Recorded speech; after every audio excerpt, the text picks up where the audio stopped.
벌써 4월달 세 번째 주일입니다. 찬송가 29장 펴시고 1절 부르심으로 4월 셋째 주 주일 오전 예배를 하나님 앞에 드리겠습니다.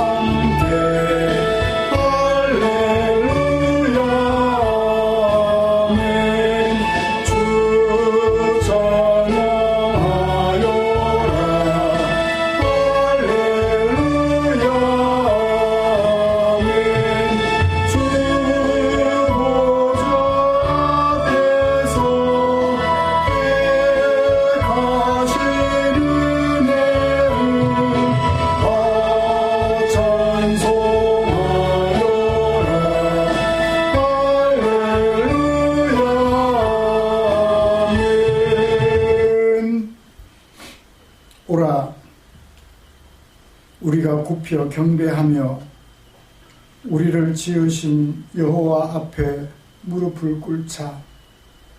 그는 우리의 하나님이시요 우리는 그가 기르시는 백성이며 그의 손이 돌보시는 양이기 때문이라.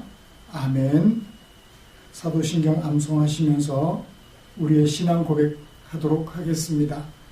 전능하사 천지를 만드신 하나님 아버지를 내가 믿사오며 그 외아들 우리 주 예수 그리스도를 믿사오니 이는 성령으로 잉태하사 동정녀 마리아에게 나시고 본디오 빌라도에게 고난을 받으사 십자가에 못 박혀 죽으시고 장사한 지 사흘 만에 죽은 자 가운데서 다시 살아나시며 하늘에 오르사 전능하신 하나님 우편에 앉아 계시다가 저리로서 산자와 죽은 자를 심판하러 오시리라.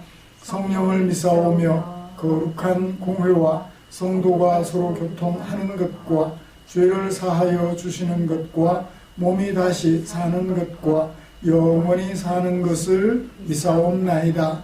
아멘. 찬송가 95장입니다.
교동문 찬송가 뒤에 있습니다. 22번입니다. 시편 37편 함께 교독하겠습니다.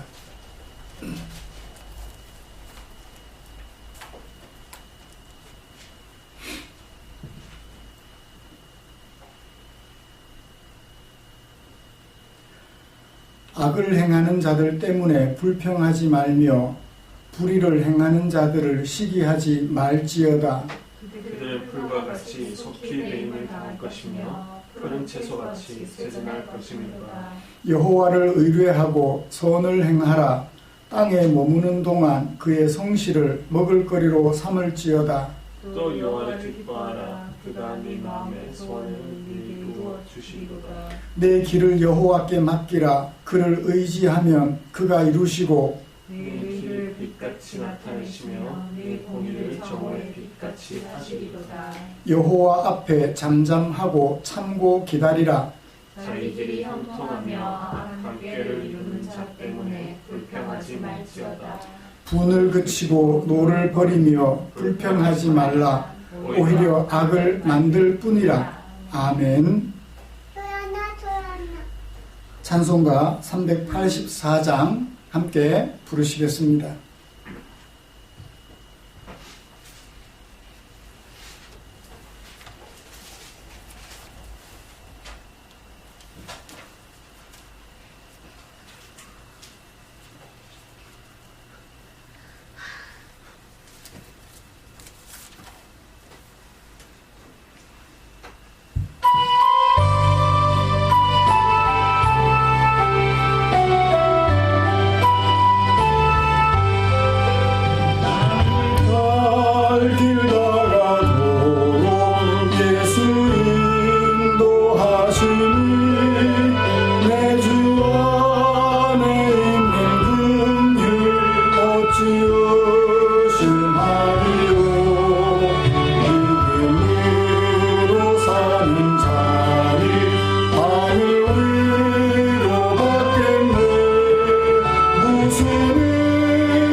오늘도 제가 대표로 기도하겠습니다.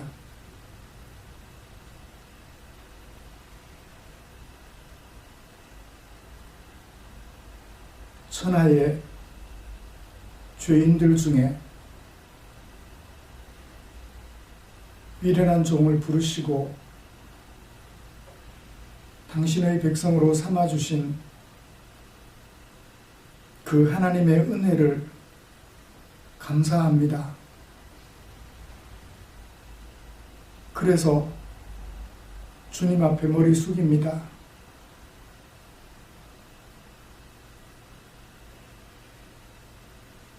주께서 우리를 향한 그 사랑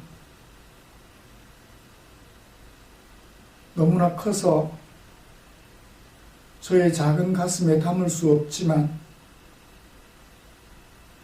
그래도 그 사랑이 너무 감격하여 내 가슴 속에 꾹꾹 눌러 담아 봅니다. 주님 앞에 기도합니다. 주께서 종을 불러주시고 날마다 새롭게 하시며 의의 길로 인도해 주셨습니다. 지난 날을 돌아봅니다. 과연 내가 선한 싸움을 싸우고 주의 병기로 들여져서 주님의 나라를 이루는데 신명을 바쳤는지요?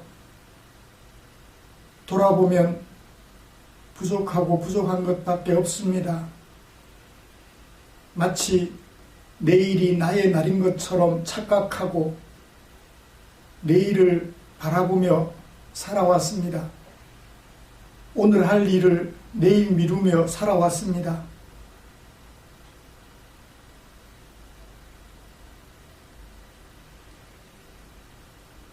지난날을 돌이켜보며 용서를 구합니다. 내일은 나의 날이 아닌즉 오늘이라 하는 날 동안 나를 이끄시는 주의 음성 내 가슴에 담아서 주님의 인도를 따라 쉼없이 달려갈 길을 달려가는 당신의 종이 되기를 원합니다. 이곳에 포항충정교회를 세우시고 오늘까지 존재하게 하셨습니다. 그 수와 상관없이 우리를 부르신 하나님의 은혜를 생각하며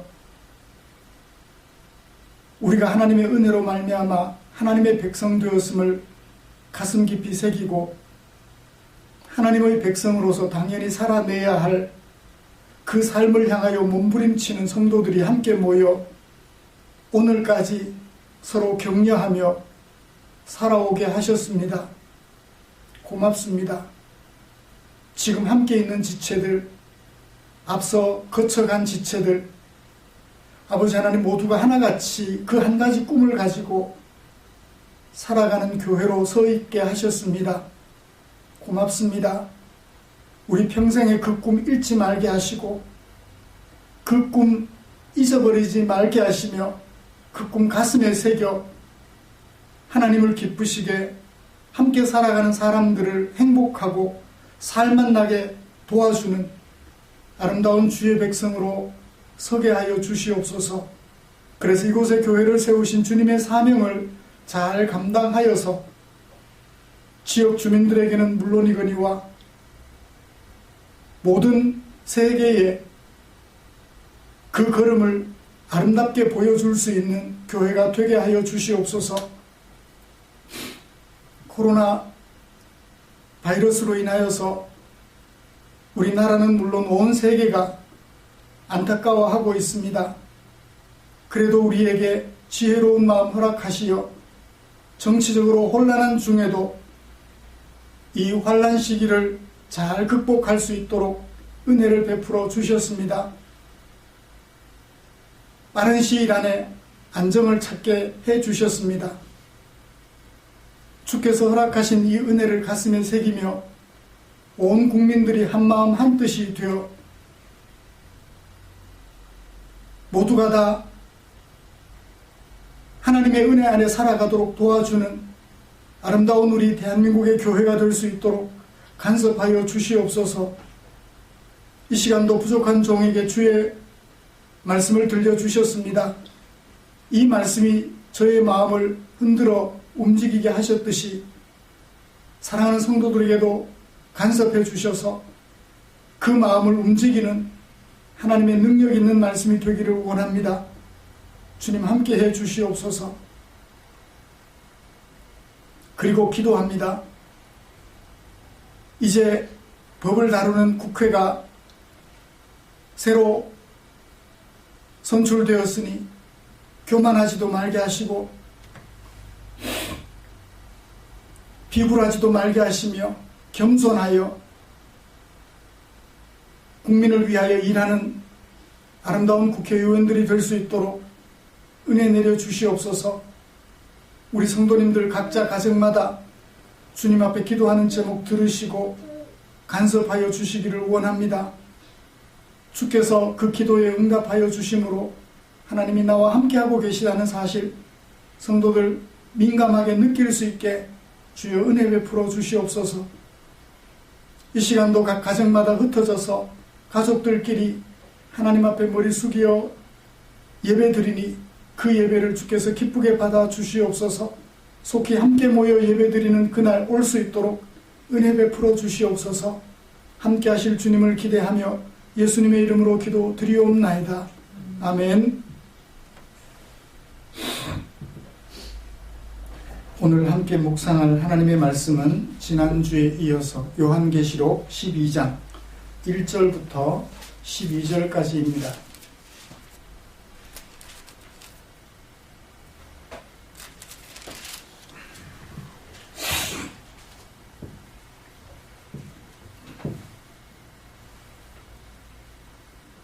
찾으신 줄 알고 한 절씩 교독합니다. 하늘에 큰 이적이 보이니 해를 옷 입은 한 여자가 있는데 그 발 아래에는 달이 있고 그 머리에는 12별의 관을 썼더라. 이 여자가 아이를 베어 배산하기 때문에 아파서 애를 쓰며 부르짖더라. 하늘에 또 다른 이적이 보이니 보라, 한 큰 붉은 용이 있어 머리가 7이요 뿔이 10이라. 그 여러 머리에 7 왕관이 있는데 그 꼬리가 하늘의 별 3분의 1을 끌어다가 땅에 던지더라. 용이 해산하려는 여자 앞에서 그가 해산하며 그 아이를 삼키고자 하더니 여자가 아들을 낳으니 이는 장차 철장으로 만국을 다스릴 남자라. 그 아이를 하나님 앞과 그 보좌 앞으로 올려가더라.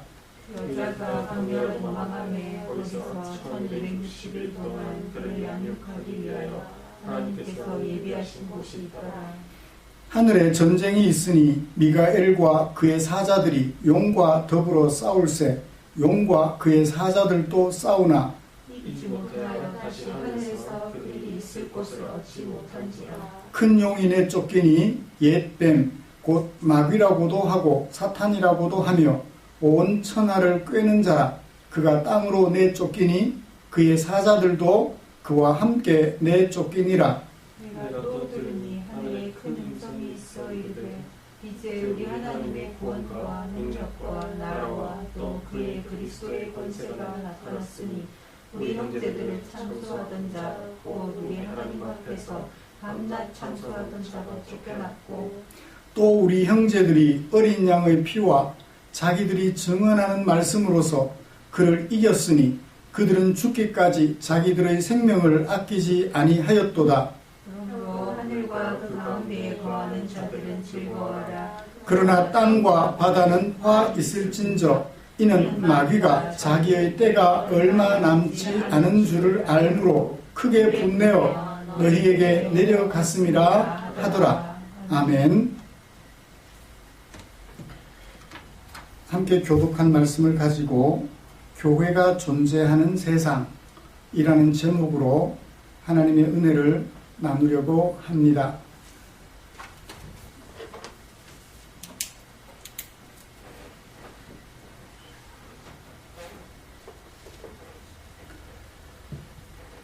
오늘은 4월달 세 번째 주일입니다. 벌써 3월달이 그렇게 지나고 4월달도 그렇게 지나가고 있습니다. 코비드19로 인하여서 온라인으로 드리는 9번째 주일 예배이기도 합니다. 그동안 힘써 사회적 거리 두기에 동참함으로 세계에서도 유일하게 빠른 안정세를 찾아가고 있지요. 그동안 검진과 치료로 애써준 의료진들 그리고 확진자들과 치료된 환자들을 관리해준 공무원들에게 깊은 감사의 마음을 전합니다. 그러나 아직도 거짓을 일삼는 무리들과 사회적 거리두기 정책을 가볍게 여기는 몇몇 국민들로 인하여서 하루 20명 내외 확진자들이 계속 발견되는 상황은 결코 가볍게 넘길 수 없습니다. 너를 살리기 위하여 나를 희생하는 아름다운 국민 정서가 살아나서 빨리 코비드19로 인한 혼란이 안정되기를 기대해 봅니다. 우리는 새해 들어서 요한계시록을 묵상하면서 요한을 통하여 성도들에게 주셨던 하나님의 마음 계속해서 살펴보고 있습니다. 복습을 좀 하면서 하나님의 마음을, 요한이 전해준 하나님의 마음을 정리해보죠. 요한은 계시록이 자신의 글이 아니라 예수님의 계시임을 1장 1절에서 언급해 주었습니다. 무엇을 계시해 주었나요? 예수님께서는 1장 19절 네가 본 것과 지금 있는 일들과 장차 될 일을 기록하라 라고 하셨죠. 본 것은 1장에 다 기록해 두었습니다. 그리고 지금 있는 일들과 장차 될 일들을 2장 1절 이하부터 마지막 장까지 기록하고 있지요. 예수님은 왜 요한에게 이 지금 있는 일들과 장차 될 일들을 기록하여 전해주라고 했을까요? 1장 3절에 있었습니다. 때가 가까운데, 무슨 때가? 예수님께서 약속하신 재림의 때가 가까운데 그 때가 가까운 줄을 알지 못하고 그 때를 무시하며 살아가는 어떤 사람? 복 없는 사람의 모습을 수신자들이 보여주고 있었던 거예요. 그래서 어떻게 하려고요? 때가 가까움을 알려주어 복 있는 사람이 되게 하려고 예수님은 요한을 통하여 이 계시의 말씀을 기록하여 전달하도록 명령해 주셨죠. 어떻게 하면 수신자들이 때가 가까움을 알고 복 있는 자가 될 수 있을까요? 이 예언의 말씀을 읽고 듣고 지키는 자들이 된다면 그들은 때가 가까운 줄 아는 자들이며 복 있는 자가 된다고 말씀해 주었습니다. 요한은 이런 목적으로 예수님의 계시를 어떻게 전개했을까요? 이런 목적으로 예수님의 계시를 전개했는데 어떻게 전개했을까요? 그 구성. 이것은 요한계시록을 이해하는데 굉장히 중요한 역할을 합니다. 어떤 메시지를 전하려고 하면 그것을 어떻게 구성해서 독자들이 읽을 수 있도록 해줄까? 저자는 고민하게 되겠죠. 2장 1절부터 3장 22절까지 말씀에서는 요한이 자신이 생존하던 시대에 교회가 경험하고 있는 지금 있는 일들을 기록했습니다. 그리고 4장 1절부터 9장 11절까지 요한은 1장 19절에서 언급한 지금 있는 일들을 기록했죠. 그리고 4장 1절부터 9장 11절까지도 지금 있는 일들을 기록했습니다. 그리고 9장 12절부터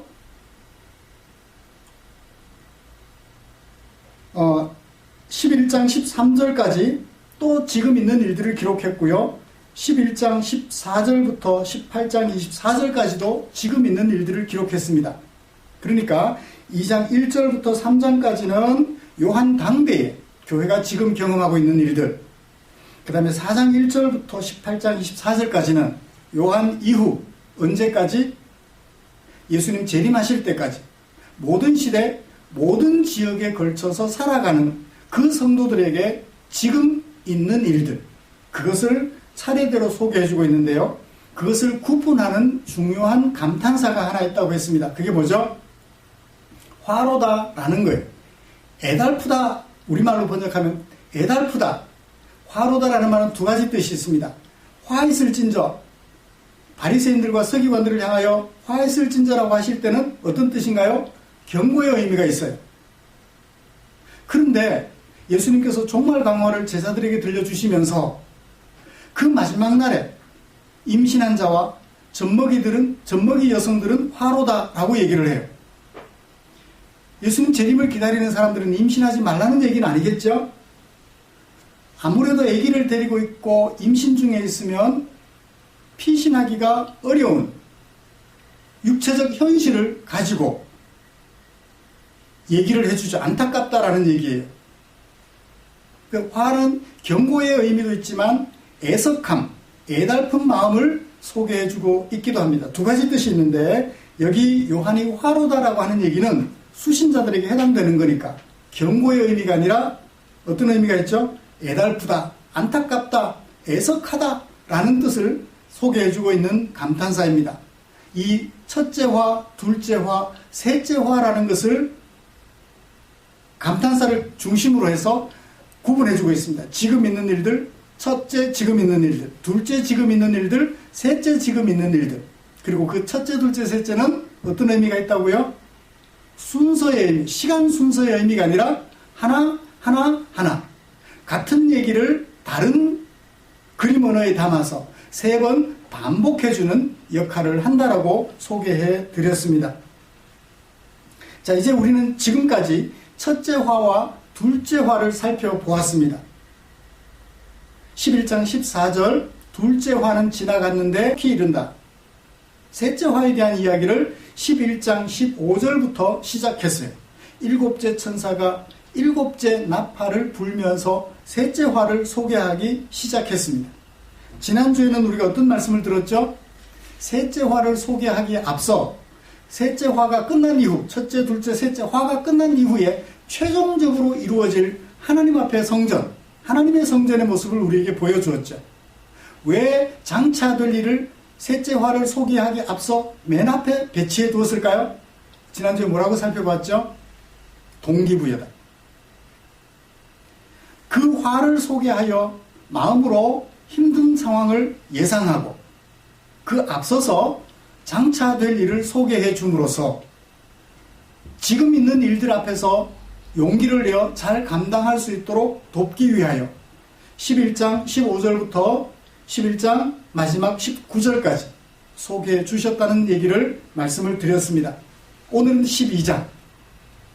이제 셋째 화를 어떻게 소개해 주고 있는지 살펴보도록 하죠. 어떤 그림 언어에 담아서 셋째 화의 양상을 우리의 독자들에게 소개해 주고 있는지 살펴보기를 원합니다. 먼저 본문이 어떻게 구성이 되어 있는지 보시죠. 셋째 화를 소개하는 12장에서는 무엇을 어떻게 소개하고 있을까요? 지금 있는 일들을 말입니다. 먼저 우리가 함께 읽은 12장 1절부터 12절까지 본문에서 1절부터 9절까지 말씀에서는 요한이 본 2개의 이적을 기록하고 있습니다. 요한이 본 2가지. 첫 번째 1절을 보시면 하늘에 큰 이적이 보여졌다. 능동태로 좀 바꿔볼까요? 내가 하늘에 큰 이적을 보았다가 되겠죠. 요한이 본 거예요. 그리고 7절을 보시면 그 6절까지 하늘에서 본 큰 이적이 종료되고 또 다른 이적을 봅니다. 7절 하늘에 전쟁이 있으니 요한이 뭘 본 거예요? 하늘에 전쟁이 일어난 것을, 전쟁이 있는 하늘을 본 것입니다. 그게 어디까지요? 9절까지요. 그래서 2개의 이적을 본 것을 기록하고 있고요. 그 다음에 10절, 11절, 12절은 그 2개의 이적이 가지고 있는 의미, 그냥 단순히 이적만 소개하는 것이 아니라 그 이적이 가지고 있는 의미가 무엇일까? 누구의 음성을 통해서 요한이 소개해 주나요? 10절을 보시면 하늘에 큰 음성이 있었다고 합니다. 하늘로부터 들려온 큰 음성이 해석해주는 이 2 이적의 의미에 대하여 10절, 11절, 12절에서 소개해주고 있습니다. 1절부터 9절까지는 요한이 눈으로 본 이적이었다면 그 이적이 가지고 있는 의미에 대하여 10절, 11절, 12절에서 하늘로부터 큰 음성이 들려준 해석을 요한이 그대로 묘사하여 우리에게 소개해주고 있다는 말씀입니다. 이런 말씀을 가지고 저는 2가지로 오늘 설교하려고 합니다. 모든 지역, 모든 시대를 살아가는 요한 이후 모든 시대를 살아가는 성도들이 경험하게 될 지금 있는 일들, 셋째화의 한 부분으로 소개하고 있는 이 지금 있는 일들을 먼저 살펴보려고 합니다. 어떤 그림 언어에 담아서 지금 있는 일들을 소개하고 있는지 살펴볼 것입니다. 그리고 이어서 땅과 바다, 곧 이런 세상에서 살아가는 교회가 어떻게 살아야 하는지 살펴보면서 설교를 마무리하려고 합니다. 요한 이후 모든 시대, 모든 사람들이 경험하게 될 화로다라고 말할 수 있는, 애석하다, 애달프다라고 말할 수 있는 사회 현실을 먼저 좀 정리해 보십시다. 요한이 본 두 개의 이적의 모습을 먼저 좀 정리를 해보죠. 이 두 개의 이적에 공이 등장하는 상상 속 동물이 나옵니다. 뭐죠? 용이라는 거예요. 용을 보신 분이 계시나요? 저는 뱀은 봐도 용은 못 봤어요. 이미 사회적으로 통용되고 있던 단어고 이미 사람들이 그림이나 여러 가지 것들로 인하여 조각들로 인하여 표현해놓은 그 용을 그대로 활용하는 것이지 용이라는 어떤 존재가 실제로 있었다라는 그런 의미는 아닐 것입니다.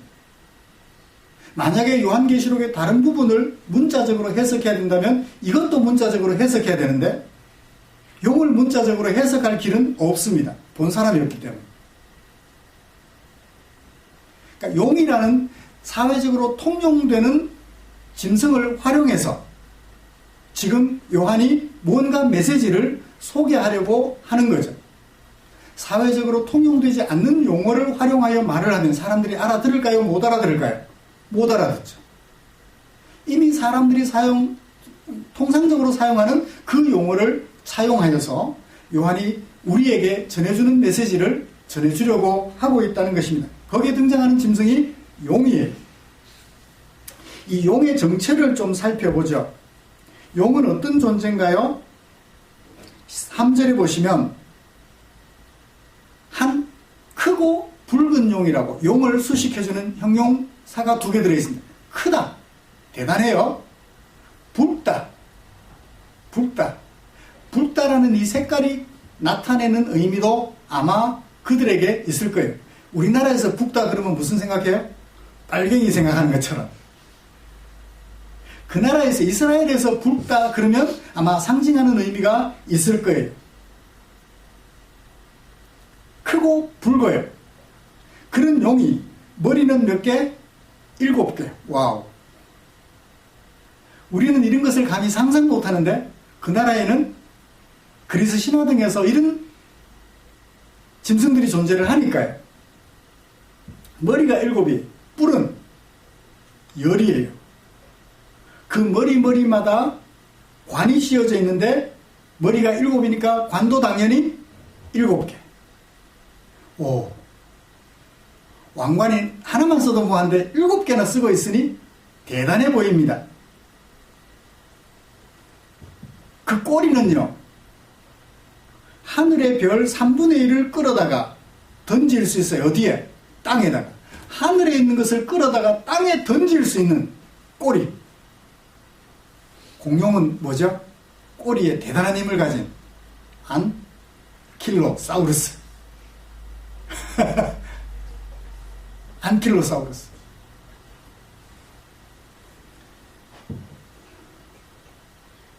대단해 보여요. 화려해 보여요.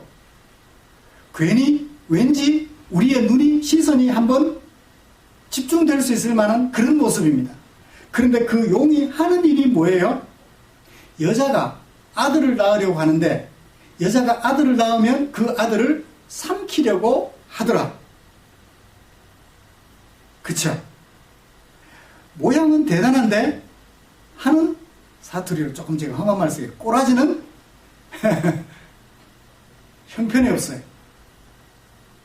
근데 그 여자가 낳는 아들은 또 어떤 아들인가요? 철장 권세를 가진 아들이라고 그 밑에 소개해주고 있습니다. 그는 그리스도를 말하죠. 그리스도를 삼켜 하나님을 이기려고 하는 용임을 소개해주고 있습니다. 머리는 7 뿔은 열, 머리에 7 왕관을 쓰고 있는 대단하게 보이는 존재입니다. 또 볼까요? 7절에 보면 이 용이 누구와 싸우려고 해요. 누구와 싸우죠? 미가엘과 그의 사자들로 더불어서 전쟁을 시작해요. 자기 똘마니들을 데리고 미가엘과 그의 사자들로 더불어 전쟁을 시작합니다. 미가엘은 무엇을 말할까요?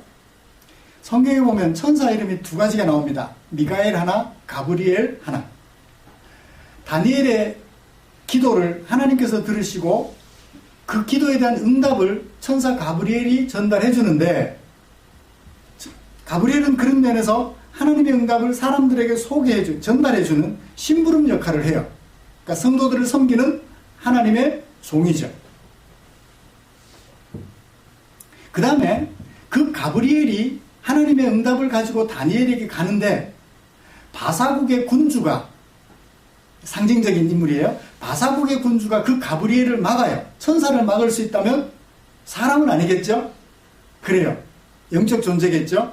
그 바사국 군주가 막아내는데, 그 막고 있는 바사국 군주를 누가 와서 처치하고 가브리엘로 하여금 다니엘에게 하나님의 응답을 소개해주게 하느냐면 천사장 미가엘이.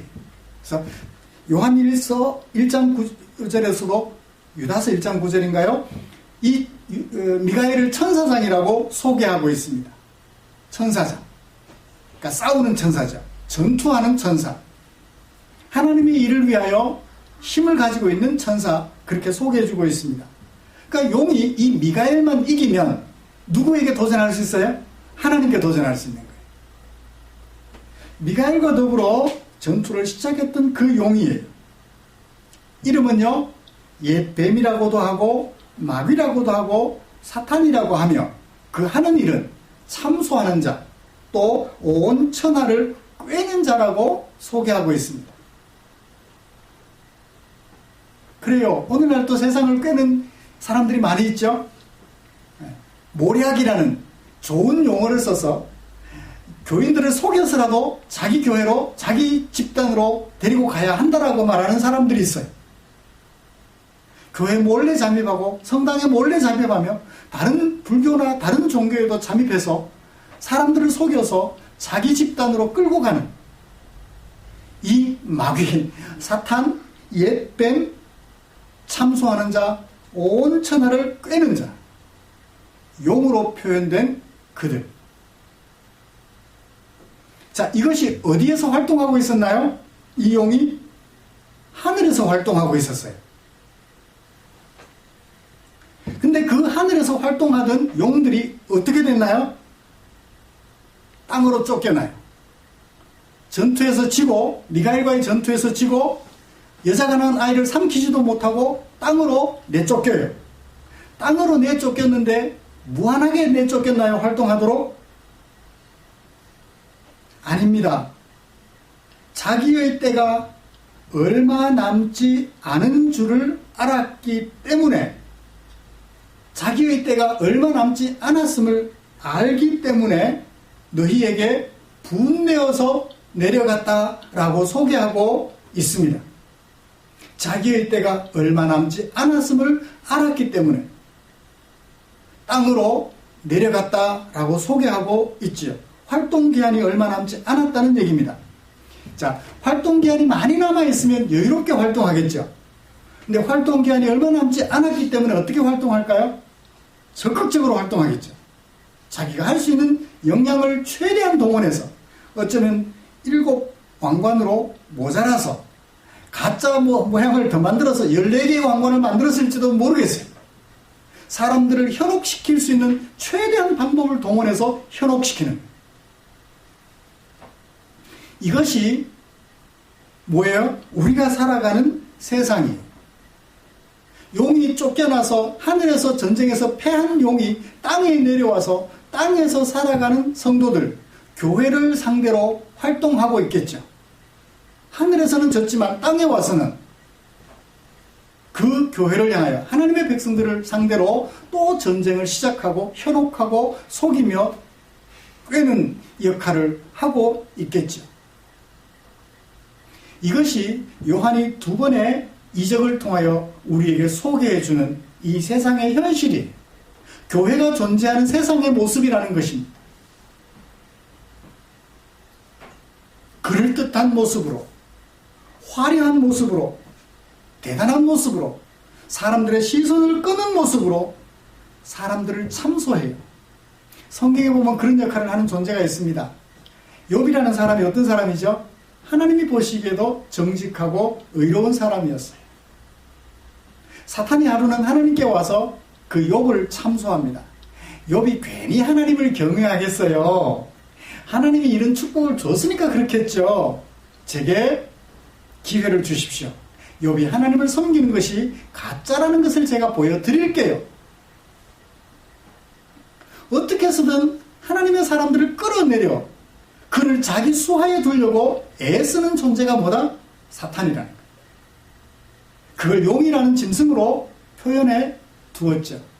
만약에 용이 실제 짐승이라면 억울할 것 같아, 그죠? 그 창조 이야기에, 창세기에 나오는 얘기에 뱀이 하와를 꿰다 그래서 뱀이, 그때 말을 했는지는 모르겠지만 뱀이 참 억울할 것 같아, 그죠? 뱀이 하와를 꿰다 문자적으로 해석을 해야 되는데 그게 이제 보수주의 신학자들의 이야기니까 저도 당연히 그렇게 해석을 해야 됩니다만, 때로는 이제 글로 읽어보면 어떻든 하와가 속임을 당했다라는 것을 나타내 보여주는 글로서 이해를 해본다면 뱀이 좀 억울하지도 않을까라는 생각도 해봅니다. 그래요. 이게 세상이에요. 교회가 존재하는 세상의 모습입니다. 하나님의 부르심을 받아 하나님의 백성으로 살아가는 성도들을 어떻게 해서든 속이고 어떻게 해서든 위협하고 유혹해서 하나님에게서 멀어지도록 만들어보려는, 누구까지도 도전하는데 여자가 낳은 아들 철장 권세를 가지고 하나님의 권세를 나타내 보여주는 어린 양까지, 그 아들까지 삼키려 했던 존재. 십자가에서 예수님을 삼키려고 했죠. 베드로가 칼을 들어 예수님을 붙잡는 종의, 그 대제사장의 종의 귀를 자릅니다. 그때 예수님께서 나를 위해 주는 베드로가 있었네, 내 편이 있었네 하고 예수님께서 십자가 지는 것을 포기하셨다면, 깨어있지 못하고 잠자는 신앙이라 그러셨다면 어떻게 됐을까요? 용이 이겼을 거예요. 근데 예수님은 깨어 계셨습니다. 그런 용의 유혹을 뿌리치고 끝내 십자가를 지고 당신의 승리를 얻으셨죠. 그래요. 우리가 살아가는 이 세상의 모습 꼭 마음속에 새겨보시기를 바랍니다. 그리스도인들이 살아가는 세상은 결코 평온한 세상이 아니에요. 그리스도인들이 살아가는 세상은 평안한 세상이 아닙니다. 평온하지도 편안하지도 않아요. 힘들고 어려워요. 근데 우리 그리스도인들은 무엇을 기도합니까? 하나님께 평안을 기도해요. 아무 문제 없기를 기도해요. 아니에요. 생기는 문제, 이건 피할 수 없다는 것을 우리는 꼭 알아야 됩니다. 다툼이 있고 미움이 있고 분열이 있고 분냄이 있고 하는 세상임을 꼭 마음에 새기셔야 할 것입니다. 자, 그렇다면 이런 세상 속에서 우리 그리스도인들은 어떻게 살아가야 될까요? 요한이 셋째 화를 소개하면서 이런 사실을 소개하는 목적은 뭘까요? 소개해주는 게 목적이 아니에요. 이런 세상 속에서 우리가 어떻게 살아가야 하는가? 읽고 듣고 지켜 어떤 자? 복 있는 자가 되도록 말씀하기 위해서 이 글을 썼으니까요. 이런 세상에서 성도는 어떤 사람들을 모델로 삼아 살아가야 할까요? 모델로 삼아야 될 그들의 모습은 어떠할까요? 자, 이 땅에서 사탄이 쫓겨나가지고 성도들을 미혹하고 협박하지만 이 사탄이 패한 나라가 있어요. 용이 패한 나라가 있어요. 어디죠? 그것은 하늘교회 모습이죠.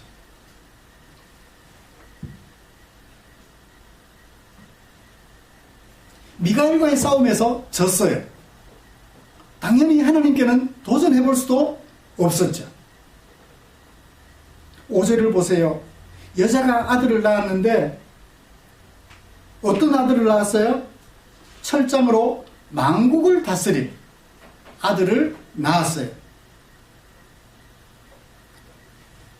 여자가 낳은 아들은 어떻게 됐나요? 그냥 땅에 살아가는 것이 아니라 하나님 앞과 그 보좌 앞으로 올려져 가더라. 스스로 올라가는 것이 아니라 올려져 가더라. 누가 데리고 올라가더라는 거예요. 누가 데리고 올라가셨죠? 하나님께서 예수님을 부활시키시고 보좌 우편에 앉혀주신 것을 말하는 것입니다. 그래요. 하늘 보좌 앞에서는 이 용이 졌어요. 이 사탄이 졌어요. 철장 권세를 가진 그리스도께서 올라가신 그 나라, 하늘 보좌 앞 하나님의 성전에서는 승리가 있습니다. 그 다음 8절을 보세요. 용이 이기지 못하여 다시 하늘에서는 그들이 있을 곳을 얻지 못했어요. 그렇습니다.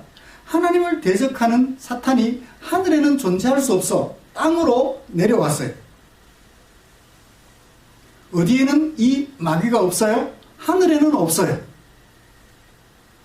10절을 볼까요? 내가 또 들으니 큰 음성이 있었어요. 우리 하나님의 구원과 능력과 그리고 하나님의 나라와 또 그의 그리스도, 누구의 그리스도? 하나님의 그리스도, 누군가요? 예수님의 권세가 나타났다. 어디에? 하늘에. 철장 권세를 가진 아들이 하늘로 올리워졌으니까 그 하늘에는 그리스도의 권세가 나타나게 되었죠. 거기에는 우리 형제들을 참소하는 자가 없어요. 쫓겨났기 때문에. 그리스도의 권세가 나타난 나라, 하늘나라예요. 어떤 성도들이 그곳에 있을까요? 어떤 성도들이? 11절을 보세요. 우리 형제들이 이겼다. 누구를 이겼어요? 그를 이겼다. 그는 누군가요? 참소하는 자, 용을 이겼어요. 옛뱀, 사탄, 마귀라고 하는 그 참소자를 이겼어요. 온 천하를 꿰는 자를 이겼어요. 무엇으로? 어린 양의 피로 이겼어요. 자기들이 증언하는 말씀으로 이겼어요. 그들은 뭐 하면서까지 이겼나요? 자기들의 생명을 아끼지 않고 죽기까지 그들과 싸워 이겼습니다. 이런 성도들이 지금 어디에 있어요? 하늘들과 그 하늘들 가운데 거하고 있어요. 요한은 아마 구약시대 때나 요한 이전에 말씀 때문에 순교당했던 그들을 메타포로 삼아서, 그들을 근거로 삼아서 이들이 지금 하늘에 있다라고 소개하는 것 같아요. 어떤 하늘? 그리스도께서 그 권세가 나타난 나라, 그리스도의 권세가 나타난 그 하늘나라에 순교자들이 있는 것을 생각하면서 그들이 죽기까지 자기 생명도 아끼지 아니하며 참소자들과 싸워 이겼다. 비록 그들이 죽임당했지만 두 증인들처럼. 그래서 거리에 시체가 내버려졌지만 하나님께서 3일 반 후에 그들을 다시 살리시고 하늘로 올리가게 하셨던 것처럼. 그래서 예수님은 부활의 첫 열매, 나는 몇 번째일까요? 두 번째일까요? 세 번째일까요? 그렇게 올려간 믿음의 선배들을 생각해 보라는 거예요. 그들은 지금도 하늘에서 뭘 하고 있을까요? 12절 마지막에 즐거워하고 있어요. 그때는 땅에서는 죽임을 당했지만 하늘로 올리워진 그들은 즐거워하고 있단 말이에요. 그러면 이 땅에 살아가는 우리는 무엇을 모델로 삼아 살아가야 되죠? 이들을 모델로 삼아 살아가야 되겠죠. 죽기까지 자기 생명도 아끼지 아니하며 어린 양의 피와 자기들이 증언하는 말씀으로 참소하는 자들을 이겼던 그들처럼 우리도 어린 양의 피와 자기들이 우리가 증언하는 말씀으로 참소하는 자들을 이겨 살아가야 되겠지요. 여기서 어린 양의 피로 이겼다, 자기들이 증언하던 말씀으로 이겼다라고 하는 것만 살펴보고 오늘 설교를 마무리하겠습니다. 참소한다 했어요. 누가? 용으로 표현된 사탄이 우리를 참소해요. 최상호, 너 어제 아내 마음 아프게 했지. 그러면서 뭐한다? 하나님 백성이라고? 네가 지은 죄를 생각해봐 라고 고자질을 해요. 하나님께 고자질해요. 최상화 저 사람이 지은 죄를 생각해보세요. 하나님 어떻게 하나님 백성이 될 수 있습니까? 그럴 때 우리는 마귀의 참소를 어떻게 이길 수 있어요? 그래, 내 죄를 생각하면 죄책감에 자꾸 사로잡혀요. 그래, 내가 이런 죄를 짓고도 하나님의 백성인가? 헷갈려요. 그럴 땐 무엇을 생각해요? 어린 양의 피를 생각하는 거예요. 그쵸? 그래, 나는 그렇게 하지 않아야 되는 줄 알면서도 그렇게 했어. 그것 때문에 내가 하나님 백성에서 끊어져야 되냐? 아니야. 나는 무엇 때문에 하나님의 백성이 되었죠? 내 의로운 삶 때문이 아니라 어린 양의 피 때문에 하나님의 백성이 되었잖아요. 그렇죠? 우리가 사탄의 참소를 이기려면 무엇에 대한 확신이 있어야 돼요? 나의 의로운 삶에 대한 확신이 아니라 나를 죄에서 건져주시려고 십자가에서 흘려주신 예수님의 보혈이 있어야 된다는 거예요. 그 보혈을 생각하면 어떻게 해요? 사탄의 참소 앞에서도 떳떳할 수 있어요. 자주 얘기하잖아요. 문방구에서 볼펜을 훔쳤어요. 그걸 지켜본 친구가 나는 봤다. 꼼짝없이 그 친구가 시키는 대로 해야 돼요. 그런데 아빠에게 사실을 고백해요. 아빠, 내가 이렇게 해서 이렇게 했어요. 아빠가 나의 손을 잡고 문방구로 가셨어요. 우리 아들이 볼펜을 훔쳤는데 그 가격의 몇 배를 갚아드리겠습니다. 갚아주셨어요. 그 다음부터 나는 봤다. 그래도 어떻게 해요? 그래서라고 말할 수 있잖아요. 그쵸? 아빠가 갚아주셨기 때문에, 예수님께서 당신의 피를 흘려 우리의 죄를 사해 주셨기 때문에 사탄이 우리의 어떤 죄를 가지고 참소해도 우리는 떳떳할 수 있어요. 그래, 그래서 어떡하라고? 나를 죄에서 건지시려고 우리 예수님이 피를 흘려주셨단 말이야. 그러면 사탄의 참소를 이겨낼 수 있어요. 그 다음 무엇으로 이겨낼 수 있어요? 하나님의 말씀으로 이겨낼 수 있어요. 야, 네가 어떻게 그런 일 하겠니? 그래, 나는 못해. 그런데 성경을 보니까 내가 뭘 해야 되는지, 어떻게 할 수 있는지 가르쳐 주셔. 그래서 말씀을 묵상하고 그 말씀 속에 등장하는 하나님의 뜻을 쫓아서 내 생활을 변화시켜요. 그리고 하나님께 기도합니다. 주님 도와주십시오. 내가 주님 말씀하신 대로 이렇게 살아가려고 합니다. 보아스의 가까운 친척처럼이 아니라 룻과 나오미의 가까운 친척처럼 살지 않고 룻의 먼 친척 보아스처럼 살려고 합니다. 내 마음속에 넉넉한 마음, 약하고 힘없는 자를 도와주고 싶은 내 마음 실행할 수 있도록 나를 도와주십시오. 실천할 수 있도록 도와주십시오. 주께 기도하면 주께서 도와주셔서 우리로 하여금 넉넉히 룻과 나오미의 가까운 친척처럼 자기 책임을 포기하는 것이 아니라 룻과 나오미의 먼 친척 보아스처럼 내가 감당하지 않아도 될 그 책무를 감당하여 너를 살리는 역할을 하는 하나님의 백성이 될 수 있기 때문입니다. 그러므로 우리의 죄를 근거로 고소하거든 어린 양의 피를 제시하며 승리할 수 있습니다. 내가 살아야 할 삶의 방식을 몰라서 죄에 거하게 되면, 사탄이 그것 때문에 참소하게 되면 하나님의 말씀을 묵상하면서 그 말씀 속에 담겨있는 하나님의 아버지의 마음을 알아서 어떻게 해요? 그 아버지의 마음을 실천함으로 하나님의 백성답게 살아갈 수 있게 될 것입니다. 승리하며 살아갈 수 있게 될 것입니다. 말씀을 마치겠습니다. 우리가 살아가는 세상은 하늘의 전쟁에서 패한 사탄이 땅으로 내려와서 하나님을 대적했던 그 사탄이 우리를 대적하려고 합니다. 그러므로 그들의 대적은 결코 간단치가 않아요. 쉽게 이기기가 어렵습니다. 그래서 우리는 무엇으로? 어린 양의 피로 그들의 도전을 뿌리치고 그들의 참소를 뿌리치고 하나님의 말씀으로 갈 바를 알지 못하는 우리가 갈 바를 알아서 해야 할 일을 알아서 잘 감당함으로 이 세상을 승리로 이끌어가는, 그래서 복된 복 있는 자로 살아가는, 요한이 기대하고 예수님이 기대했던 복 있는 자로 살아가는 저와 여러분들 되시기를 주님의 이름으로 축복합니다. 하나님 아버지 고맙습니다. 요한이 용과 미가엘이 벌이는 전투를 그림 언어로 사용하여서 우리에게 우리가 살아가는 이 세상이 어떤 모습임을 보여주었습니다. 이런 세상 속에서 우리가 모델로 삼아 살아가야 할 성도들도 믿음의 선배들을 통하여 분명하게 보여주셨습니다. 어린 양의 피와 자기들이 증거했던 그 하나님의 말씀으로 사탄의 참소를 뿌리치고 즐거워하며 승리의 계가를 불렀던 예수님처럼 승리의 계가를 부르는 그들을 생각하면서 우리도 또한 승리의 계가를 부르는 당신의 종들 되게 해 주시옵소서.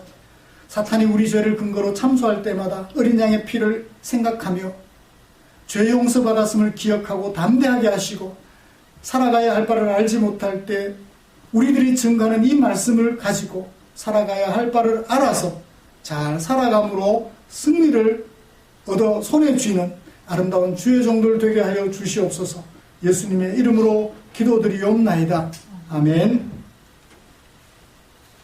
찬송가 634장 부르시면서 준비한 헌금 드리겠습니다. 마음으로 드리겠습니다. 제가 헌금을 위하여 기도하겠습니다. 하나님 아버지, 우리 성도님들 많은 일자리가 사라지고 어려운 중에도 내게 맡겨주신 물질 가운데 얼마를 나보다 더 어려운 지체들을 위해 사용하려고 하는 그 마음에 헌금으로 드립니다. 우리 성도들의 마음 주께서 기쁨으로 받아주시옵소서. 그리고 드린 물질 축사해 주시옵소서. 그래서 사용되는 그곳에 배고픔이 채워지고 지친 지체들을 일으켜 세우는 일에 쓰고 남음 있게 하여 주시옵소서. 헌금이라는 매개체를 통하여 성도들과 하나님을 알지 못하는 사람들이 하나가 되는 새로운 생명의 변화가 일어나는 아름다운 열매를 보게 하여 주시옵소서. 우리를 사랑해 주신 주께 감사드리며 예수님의 이름으로 기도드리옵나이다. 아멘. 교회 소식 알려드리겠습니다. 우리의 삶과 인격을 아름답게 하여 어떤 사탄의 도전도 이기게 하시는 이 하나님의 말씀 묵상하는 일에 최선을 다해 주시면 고맙겠습니다. 어쩌면 한 사람의 평생에 한 번 겪기 어려운 오늘날의 상황을 우리는 경험하고 있습니다. 정부는 내일 사회적 거리두기 연장 여부를 확정 발표하겠다고 했습니다. 일단 다음 주부터는 내일 발표될 것이 어떻게 될지는 모르기 때문에 다음 주부터는 함께 모여서 예배 드리는 것으로 결정하고 싶습니다. 제가 집사님들과 개인적으로 통화를 하면서 의견을 모아보고 싶습니다. 조금씩 떨어져서 마스크를 끼고 손소독을 하고 하면 이제쯤은 우리 지역에서 지금 확진자가 드러나지도 않고 있고 그래서 가능하지 않을까 좀 조심스럽게 생각해 봅니다. 만약에 내일 정부에서 사회적 거리두기를 한두 주 연장한다 그러면 또 거기에 따라야 될 것 같고, 만약 그렇지 않다면 다음 주부터 함께 모여서 예배 드리는 것을 시작해 보는 것도 괜찮겠다 싶습니다. 마스크는 각자 준비해 오시고 그 손소독제는 교회 비치해 두겠습니다. 그리고 거리를 띄어서 가족들끼리 앉는다면 큰 문제는 없지 않을까 그렇게 생각합니다. 정부 발표를 귀 기울여 들으시고 주중반쯤에 전화로 의견을 수집해 보면 좋겠습니다. 제가 지난주에 설교 시간에 잠깐 언급했는데 광고는 드리지 못했어요. 4월 9일날 지난 목요일날 저희 아버지께서 소천하셨습니다. 마음 모아서 기도해 주시고 저를 위로해 주셔서 감사 인사를 드립니다. 고맙습니다. 가족들끼리 곁에 계시는 분들 가족들끼리 인사 나누시죠. 그래요. 이런 어려울 때일수록 작은 일로 다투기 쉬워요. 그죠? 집안에서만 지내다 보니까 작은 일로 다투기 쉬운데 서로 조심하고 또 조심해서 서로에 대한 존중의 마음을 가지고 함께 생활함으로 다툼보다는 평화가 가득한 가정으로 만들어가는 우리 성도님들이 되었으면 좋겠다 생각합니다. 찬송가 57장 부르고 축도함으로 예배 마치겠습니다.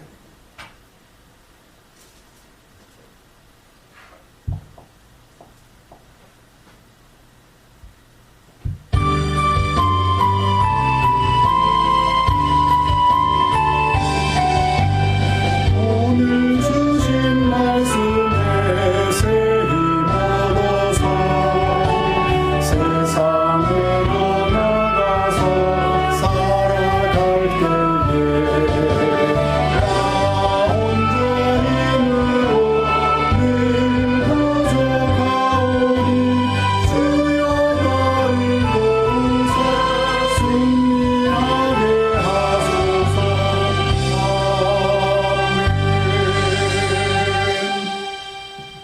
기도하겠습니다. 우리 구주 예수 그리스도의 은혜와 하나님 아버지의 지극하신 사랑하심과 성령 하나님의 인도하시며 위로 충만 교통 격려하시는 은혜가 이제 사탄이 땅으로 쫓겨나 영화롭고 대단한 모습으로 우리를 유혹하고 협박할지라도 거기에 연연하지 않고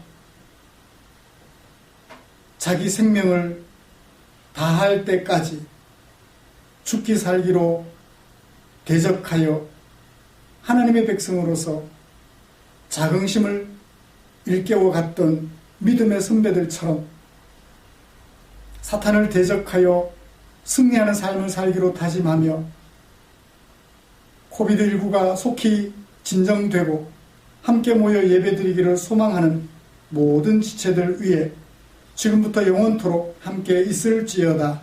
아멘. 이것으로 4월 셋째 주 주일 오전 예배를 마치겠습니다. 수고하셨습니다.